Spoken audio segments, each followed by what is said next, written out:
I have always thought that the deepest scars are left not by enemies, but by those who once murmured to you, "I adore you." I am writing this to pour out my soul. Perhaps someone will see themselves in this narrative and avoid the blunder that I made. My name is Alexander Schmidt, and I am 32. I live in Berlin in an ancient building near the garden. Neighbors see me as a balanced guy who walks the dog every morning and enjoys a cup of tea on the terrace, listening to classic records. But no one knows that a few years ago I was a completely different person. Naive, attached, existing for the sake of one woman, Sophia. We met in Budapest at a symposium on art. I was working in a modest Austrian workshop at the time and came with a report. Sophia was an interpreter, dazzling, energetic, with that glow in her eyes that seemed to promise you the whole world. She giggled at my jokes, though they weren't brilliant. I felt something sparking between us, that unique moment when you think you found your soulmate. A week after the symposium, we were already strolling along the chain bridge, savoring dessert and discussing the future. She dreamed of moving to Berlin, of self-realization in painting. I dreamed of buying a home and stopping renting. Everything seemed achievable. The initial months were flawless. Sophia motivated me. I created plans late into the night, and she captured us on an old canvas. Her work hung on the wall, me with tea and a funny grimace. She called it the image of an individual who doesn't yet know he'll find joy. Back then, I was truly joyful.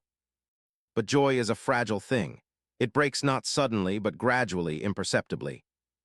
At first, trifles appeared. Sophia began saying that I was too ordinary, that my sweaters lacked taste, that I should think bigger. I didn't emphasize it. I thought it was just a whim. Then she started comparing. "Look at Thomas, my friend's husband. He has a business, and you're still working for others." I listened and remained silent. I wanted to show her that I was capable of more. I started taking on overtime tasks, working until dawn, saving every cent. I bought her the brushes she fantasized about. She pressed against me and whispered, "You're perfect." Then I believed everything was settled. But instead of gratitude, reproaches poured in. She hardly shone anymore, got annoyed over trifles, disappeared with girlfriends, ignored calls. I tried to talk, to pry what was wrong. In response, I got, "You're overly protective. You suppress with your attachment." It wounded like a blade. I just wanted her well-being. In the summer, we went to Amsterdam. I carved out days to be together. Sophia was constantly glued to her gadget. I joked that apparently her new flirt was the display. She snorted. "Perhaps the display understands me deeper."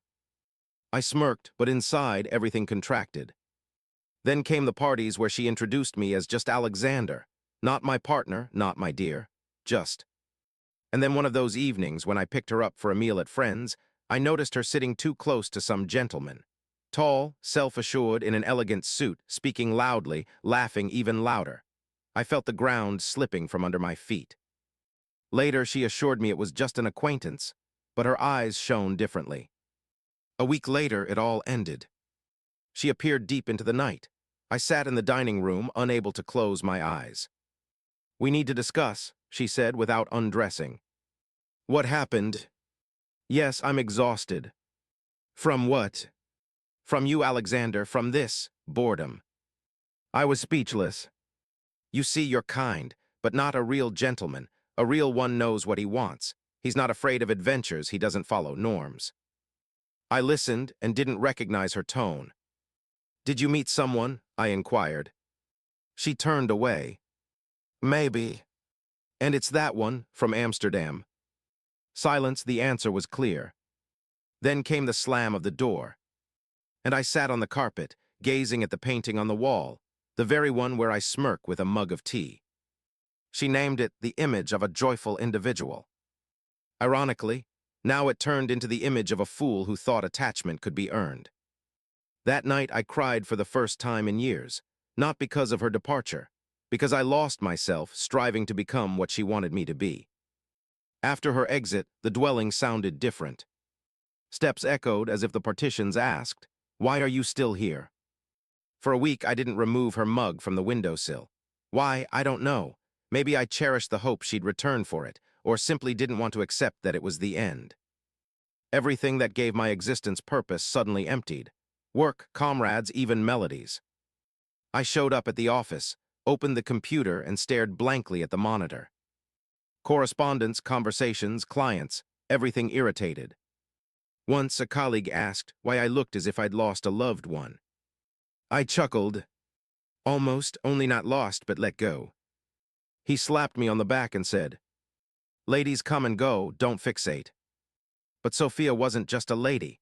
She was my why, the reason I twalled, saved, dreamed. And now nothing remained. The first months, I existed as in a fog. Every sunset, I turned on the lamp in her room, so it wouldn't seem like she had vanished. Sometimes I caught myself thinking I was ready to call her, just to hear her say my name. But dignity held me back. Dignity and shame. For deep down I felt I allowed this myself. I was too yielding, too obedient. I tried to earn attachment instead of demanding respect. One sunset, I still dialed her contact. A man picked up. "Hello." I froze. I recognized the timbre, that very real gentleman. I just hung up. After that, I stopped trying. 3 months passed, then 6. Existence seemed to move, but I was like dragging an invisible burden. Until one day, everything collapsed completely. I sat by the opening, sipping wine, and browsed her old profile online. She in Spain on a boat. She with him in a luxurious establishment. She laughing, and suddenly realized that I despised not her, but myself. For still gazing at this, I slammed the device shut, disconnected, and for the first time in half a year just sat in silence. Then I rose, grabbed my cloak, and went out. I walked aimlessly, under the downpour, without shelter, along the damp alleys of Berlin. I didn't know where I was heading, but inside something stirred. As if for the first time in half a year, I breathed again. In the morning, I submitted a request for leave. Colleagues were amazed. I never took time off. I declared I was worn out. In reality, I just couldn't sit in the same chair anymore, staring at the screen where emptiness reflected. I bought a ticket for a flight to Salzburg, a small town in the Alps surrounded by peaks. I rented a miniature cottage from an elderly couple. No network, no screen, just a wood-burning fireplace and a panorama of the summits. At first it was scary. Then it became serene. I woke at dawn, drank tea on the porch, watched the clouds descend from the heights. I wandered along paths, silent. And for the first time in a long while, I felt not isolation but tranquility. Once in a local establishment, I met a man named Victor. Elderly with a gentle gaze, owner of an exhibition. We chatted. He asked what I did. I replied, "I deal with art, but lately I don't see the point in it." He smirked. "Then you're seeking a fresh one." The next day, I dropped by his exhibition. He showcased canvases by young creators, discoursed on how important it is to allow oneself to be imperfect. "People think perfection attracts," he said, "but in essence, vulnerability touches us." That remark stuck in my memory. Perhaps that's where my recovery began. I lived in Salzburg for almost 2 months, and every day something transformed. I started morning runs, creating again. I made a series of concise sketches about human feelings. One of them, a silhouette of a gentleman standing before the peaks with the inscription, "To see oneself, sometimes one must get lost." When I returned to Berlin, everything seemed different. The dwelling no longer oppressed. I got rid of old items, removed the canvas with Sophia from the wall, hung my sketch. And for the first time, I felt dignity. Not for loving someone, but for surviving. A few weeks later, a message came to me. Not digital, real on parchment. I recognized the handwriting instantly. "Hello, Alexander. I don't know where to start. I understand that perhaps I have no right to address you. But I often remember you. Sometimes I catch myself missing your laughter. Everything back then seemed right. I wanted more. I thought I had found it. But it seems I just lost the most sincere thing. If one day you wish to meet, I would be glad to talk. Sophia." I reread the message 10 times. First rage, then vacuum. And then silence. I folded the message and hid it in a box. Not because I didn't want to see her, but because I no longer needed that conversation. Half a year passed. My workshop expanded. I began collaborating with solid clients. New friends appeared, a new existence. I learned to laugh without bitterness. And yet sometimes at sunset, I went out to the terrace with a mug of tea and pondered, where is she now? Is that smirk alive, the one I once believed in?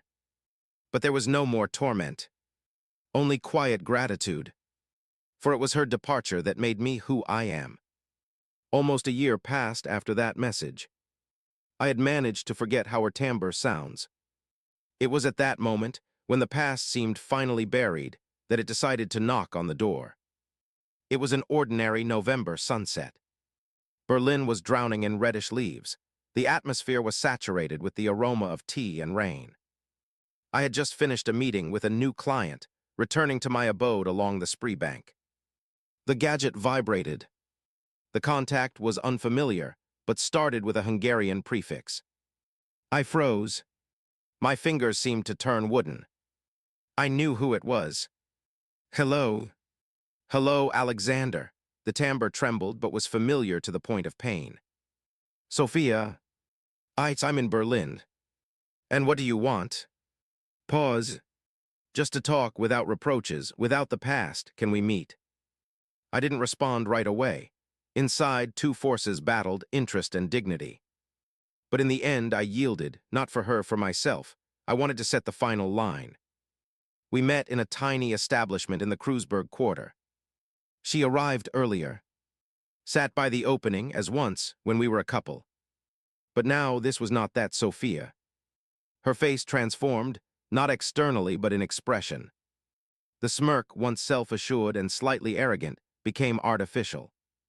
The gaze wearied, as if in a year she had lived an era. You look great, she said. And you have changed. She chuckled. For the worse. To a human one, I replied. We ordered tea. Silence hung between us, dense as mist. She spoke first. I understand how this sounds, but I wanted to apologize sincerely. Too late. Perhaps, but I need to say it. I was silent, she continued. Back then I thought I had found a gentleman with whom I'd live like in a movie. He was charming, decisive, wealthy.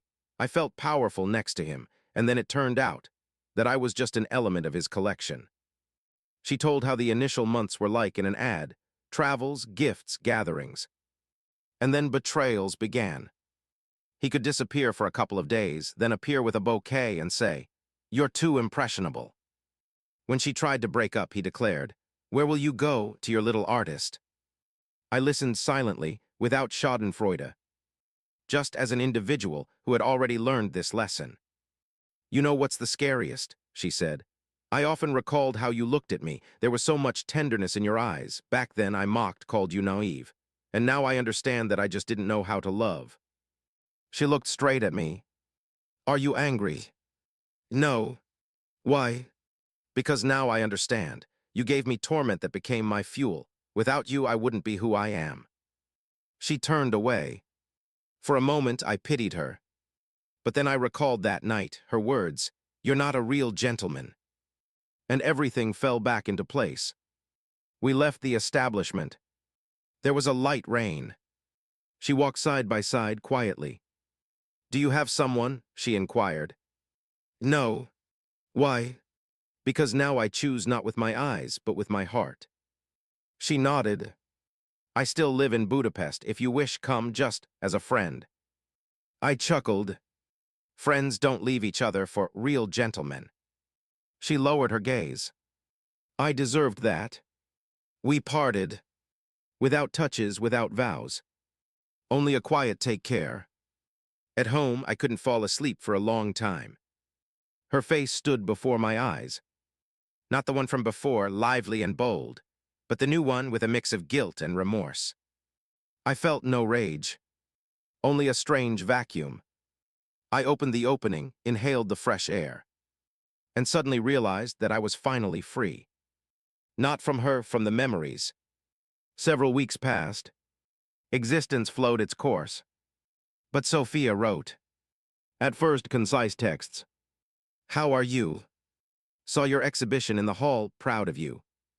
Then more detailed. I often ponder how everything could have turned out if I hadn't broken up then. You know, I recently saw us in a vision. We wandered Budapest as before. I laughed and you said, "Now I know who I am." And I woke up in tears. I didn't respond, but somewhere inside I felt she's not just missing. She wants to return. And one day she wrote directly, "Alexander, I've realized everything. I want to start over without grudges, without schemes, just to be close." I read these lines and my pulse quickened. For a part of me, that old, fragile one wanted to say yes. But the other, mature, knew it would be a regression. I didn't respond. Instead, I just closed my eyelids and recalled what I was when she broke up. Broken, devastated. And what I became now, whole. A few days later, a notification came. A fresh exhibition in Victor's Hall, Echoes of Emotions. I decided to visit.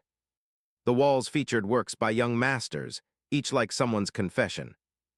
And suddenly I froze by one canvas. On it, a lady standing on the shore. In the water, the reflection of a gentleman walking into the distance. Titled Too Late, Too Late. I didn't know who the creator was until I looked in the catalog. Sophia K. I stood and gazed at the canvas.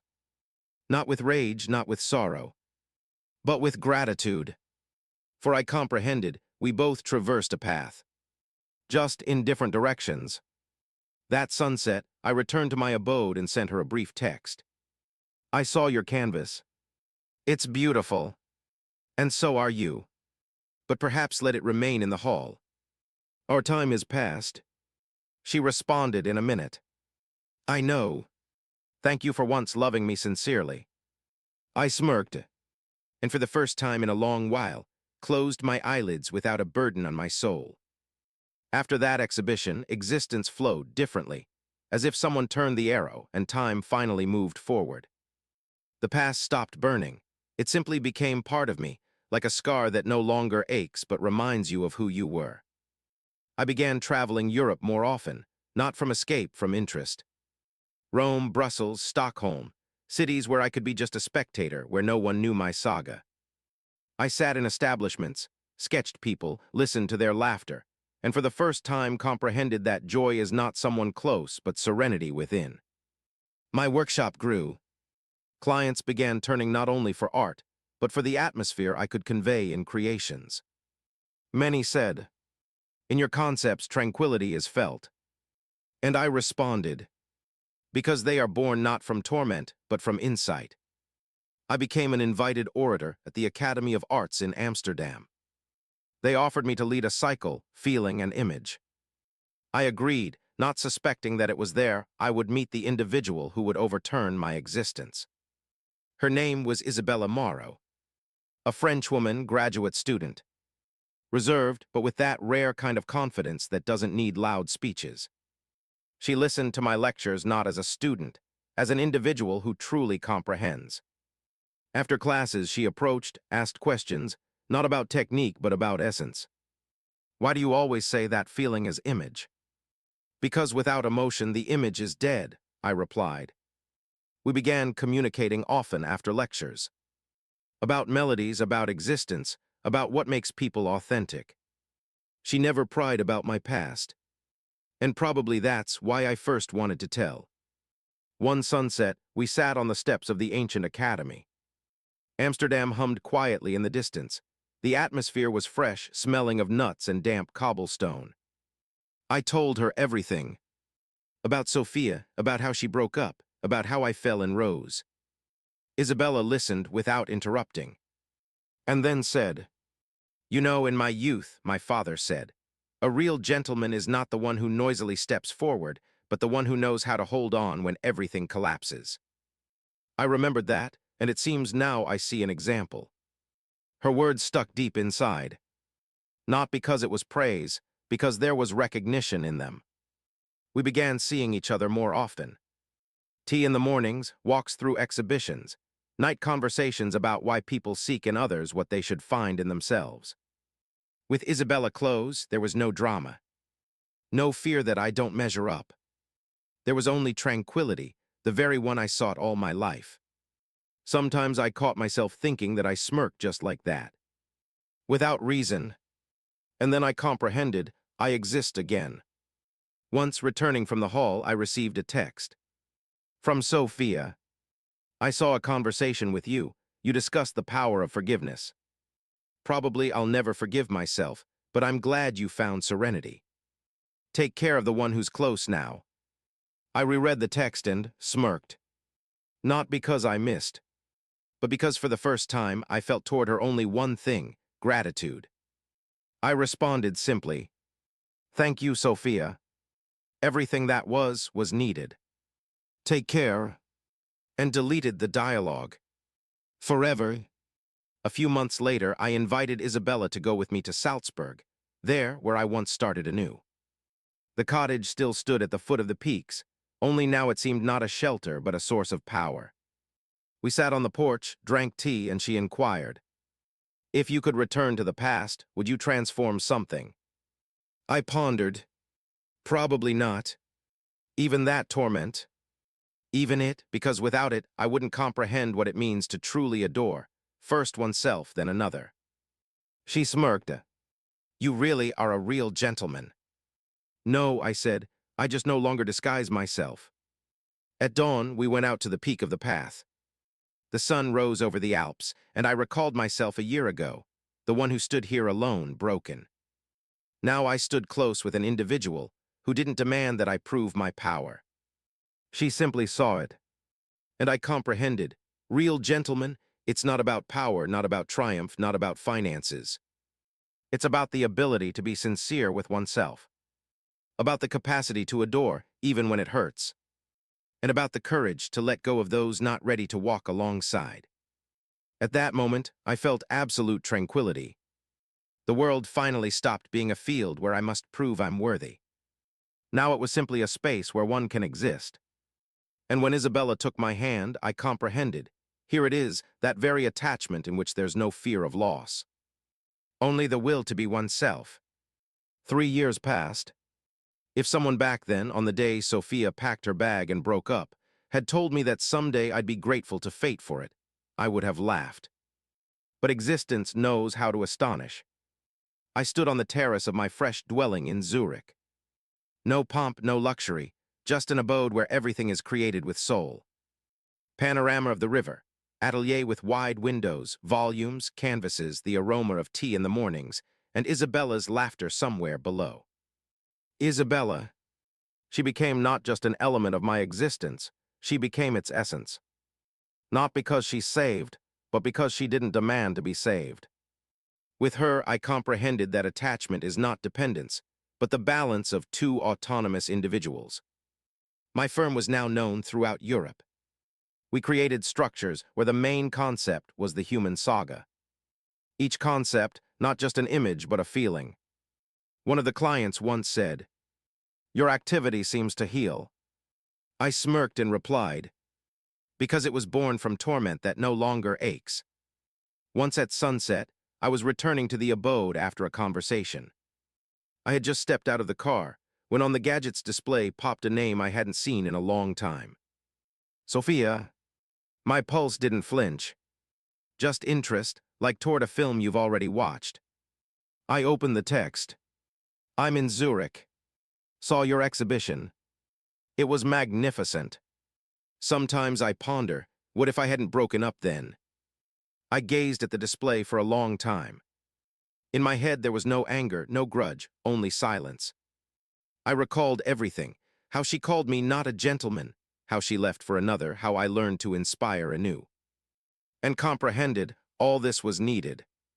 I sent a reply. "If you hadn't broken up, I wouldn't be who I am. So thank you." And set the line. A real one. Not from rage, from maturity.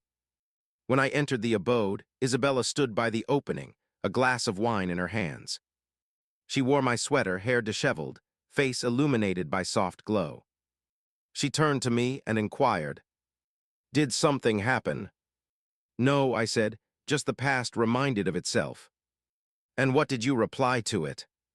"That it fulfilled its role." She approached, pressed against me, and I felt everything.